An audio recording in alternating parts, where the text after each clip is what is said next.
இது நம்ம கூண்டில் பாதி ஆம்ஸ்டரை காணுமா? ஆமாம் கைஸ், இன்னைக்கு காலைல தீனி போடலான்னு சொல்லிட்டு ஆம்ஸ்டர் கொண்டுக்குள்ளே போய் பார்த்தா ஒருத்தவனையும் காணும். அப்புறம் கொஞ்சம் சைடில் போய் பார்க்கும்போது தான் தெரிஞ்சது பாதி பேர் படுத்திருந்தானுங்க. 6 பேரில் 4 பேர் தான் இருந்தாங்க. சரி, மீதி 2 பேர் எங்கேயோ வெளில தப்பிச்சு ஓட்டானுங்க போல தான் நானும் நினச்சேன். அப்புறம் போய் பார்க்கும்போது தான் தெரியுது ஒருத்தனுக்கு மேலே ஒருத்தன் குழி தோண்டி படுத்துட்டு நம்மகிட்டே ஒளிஞ்சா முடிச்சு விளாட்றானுங்க. நீங்களும் அப்படி நினைச்சீங்க இல்லையா? ஆமா சார்.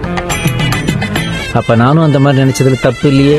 அதுக்கப்புறமா எண்ணி பார்க்குறேன், மொத்தம் 5 பேர் தான் இருக்கணும். ஒருத்தனை மட்டும் ஆளையே காணும். அப்புறம் நல்லா உத்து பார்க்கும்போது தான் தெரியுது ஒருத்தன் மரத்தூளுக்குள்ள இருந்து மண்புழு மாதிரி தோண்டிட்டு வெளில வந்துட்டு இருக்காங்க கைஸ். சாப்பிட்றது தூங்குறதுன்னு இதையே வேலையாக வச்சுட்டு இருக்காங்க கைஸ். டெய்லி இவனை கூட ஒளிஞ்சா முடிச்சு விளையாடுறதே நமக்கு ஒரு வேலையாக இருக்குது. வர இவனை பண்ணுற சேட்டைக்கு அளவே இல்லாமல் போயிட்டு இருக்கு. ஏதோ உயிராக போன மாதிரி படுத்து தூங்கிட்டு இருக்கானுங்க பாருங்க. தூங்கும்போது அசைய கூட மாட்டானுங்க. அதே இவனை எழுப்பி விட்டோம்னு வச்சுக்கோங்க, இங்கேயும் அங்கேயும் ஓடி கேஜே ஒரு வழி பண்ணிடுவானுங்க. இவங்க ஆக்டிவாக இருப்பானுன்னு கேள்விப்பட்டிருக்கேன். ஆனால் இவ்வளோ ஆக்டிவாக இருப்பானுங்க நினச்சி கூட பார்க்கல. அப்புறம் அப்படியே ஒருத்தனை கையில் எடுத்து விளாண்டுட்டு நம்மளும் கிளம்பியாச்சு. இவனுங்க கூட விளையாடும் போது டைம் போகிறதே தெரிய மாட்டேங்குது கைஸ். அப்புறம் எனக்கு பண்ணுற சேட்டையை நீங்கள் தொடர்ந்து பார்க்கணுன்னா நம்ம சேனலை சப்ஸ்கிரைப் மட்டும் பண்ணிக்கோங்க.